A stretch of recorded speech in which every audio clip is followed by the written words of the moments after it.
People say, what do you tell your younger self? I think I would just tell her, like, you're going to be heard, stop and take a breath, enjoy the ride a little more, like, instead of just plowing ahead.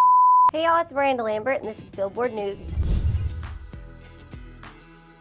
I'm so excited for this album in particular. Does it feel like kind of a new chapter for you in terms of, you know, new music and kind of new album and new label and just like kind of new presentation? Like, how does it feel on the eve of release? It feels exactly like that. I mean, I went back home to Texas to make this record on purpose. I hadn't made a record in Texas since I was 18, and that was my very first little independent studio album. But it was the starting of a journey, and it was the starting of putting on tape like all the inspiration that I had gathered up until that point. So I felt like I want to do that again. I want that same fire, and I want to go back home and sort of pull from all the inspiration that I've used for the last 2 decades in this business. But it all started at home for me, so I just felt like that was the right thing to do at this point in my life. And I do have a new team, a new label, Republic, and they lead with art. That makes me so excited because that's what I've always done, but you don't always have the support every time with a team that leads with art. So this has been just kind of lit a new fire for me, really.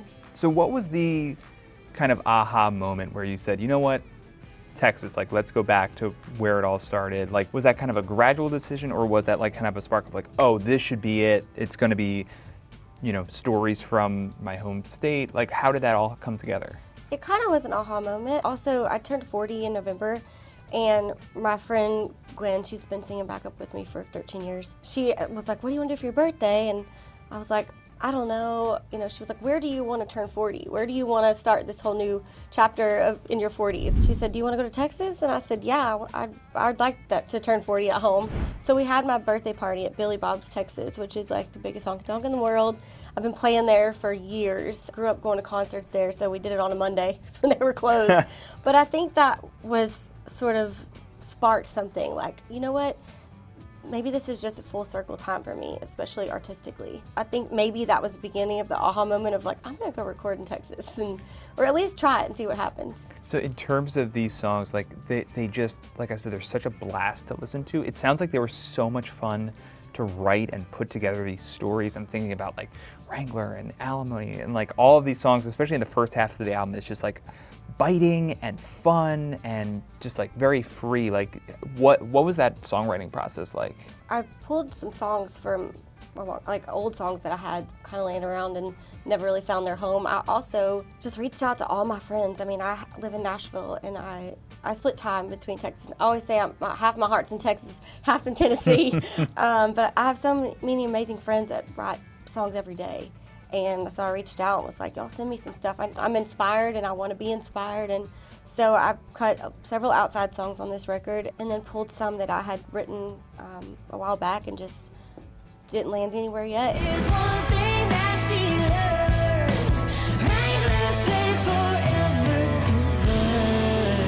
I think maybe my favorite like kind of moment on the album is that in the second half, the 1-2 punch of I hate love songs and No Man's Land. I feel like they pair so well together. They're so affecting. Like, I'm curious about both of those songs. Like, how did they come together and how did they end up side by side on the track list? I Hate Love Songs I wrote with John Randall, who's my co-producer also, and Jack Ingram. We did a project called the Marfa Tapes.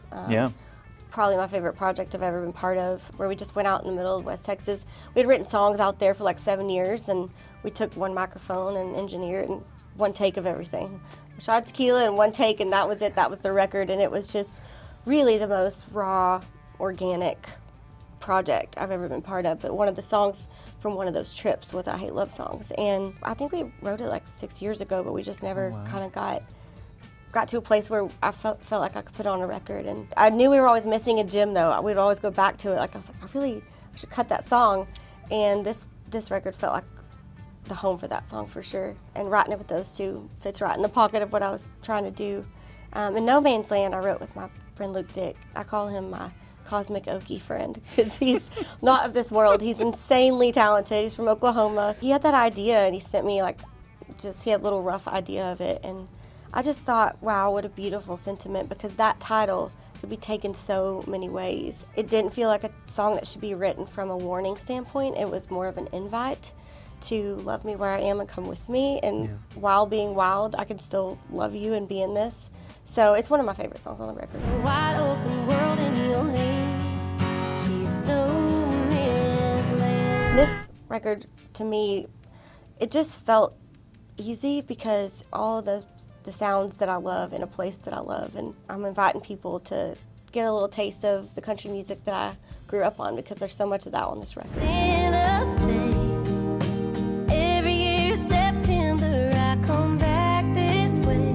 How did the deal with Republic and Big Loud kind of come together? Like, what won you over about their vision? And you mentioned like just championing art, but like what was it specifically that said like, okay, this is the right home? They have big dreams. They literally, sitting there talking to Monty, it was just like I was talking to someone I'd known forever, and he's just cool and down to earth, and we were talking about music and having a couple of drinks, and before I knew it, we'd been together 3 hours, and it wasn't a pitch, it was a conversation, and it made me feel really comfortable. And Big Loud, I just love what they're doing over there. I think, like I said, they lead with art, but they do things in an unconventional way, and they're all about just talking about the music and digging in and figuring out how to get the vision of the artist out there in the world in the right way. That's just been really inspiring to me. Now I'm a founder of Big Loud Texas with Big Loud. We're brand new, but I'm just already loving that journey so much. To be a tiny piece of the puzzle of all the music that comes out of our state that has affected,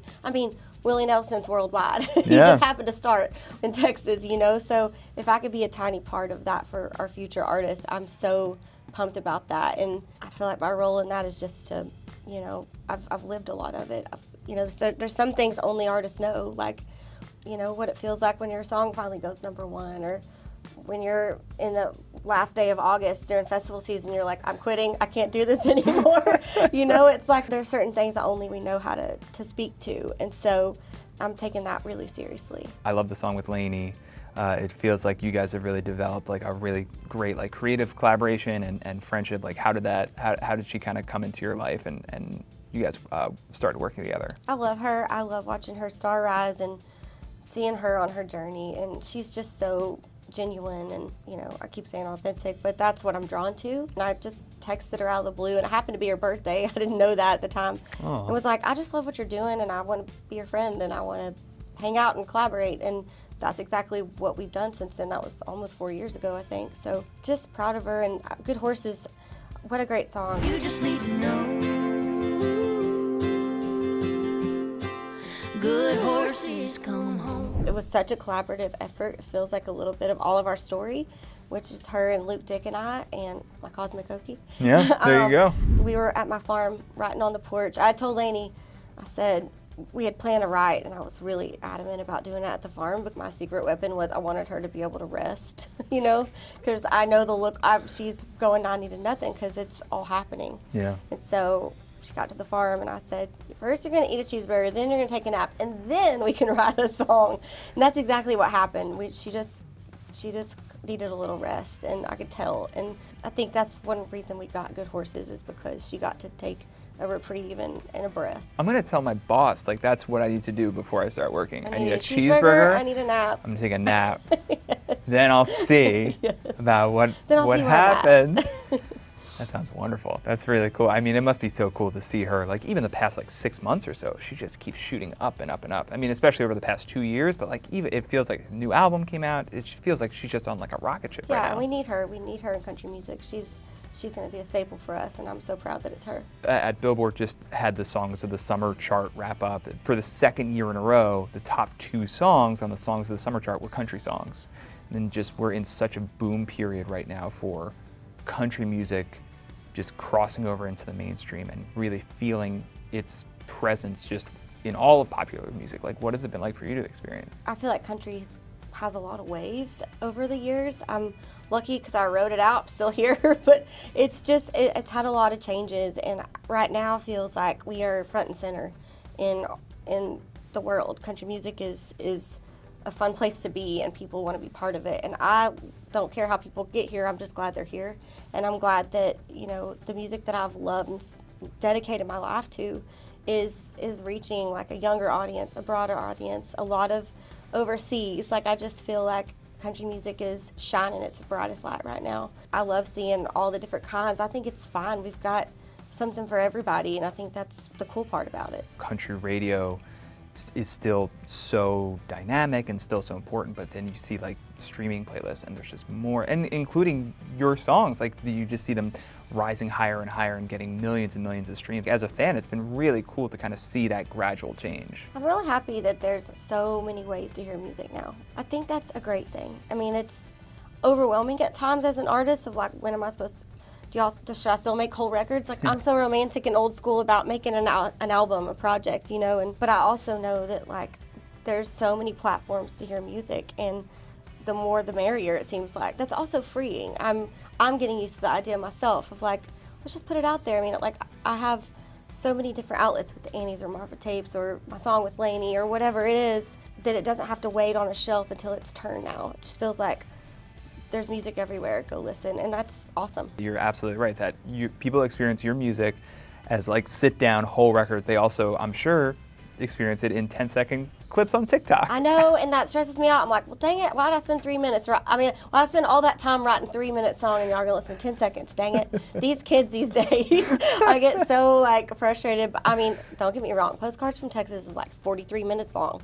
Y'all have 43 minutes. You can listen top to bottom just once, and then you can do whatever you want. But I do think there's a beauty in that, and in the meetings that I've been having with the label, and I've been learning so much about how much the business changes, and it changes every day, and it's so different than, I mean, when my first couple records came out, there wasn't social media at all, you know, so hearing how fast-paced it all goes and all the things that artists have to do now to get their music out there, but then there's so many more people that see it. I'm loving learning that, but I did hear that, you know, people are buying CDs and buying vinyls, and while they stream, they're reading the packaging and reading the credits and smelling the paper, and that's exactly why I do this. It's because of those feelings. I remember waiting in line to buy my Dixie Chicks Fly CD, and then couldn't wait to get my hands on the credits and feel that silky paper from the CD, you know. So I feel like it's coming back around to like maybe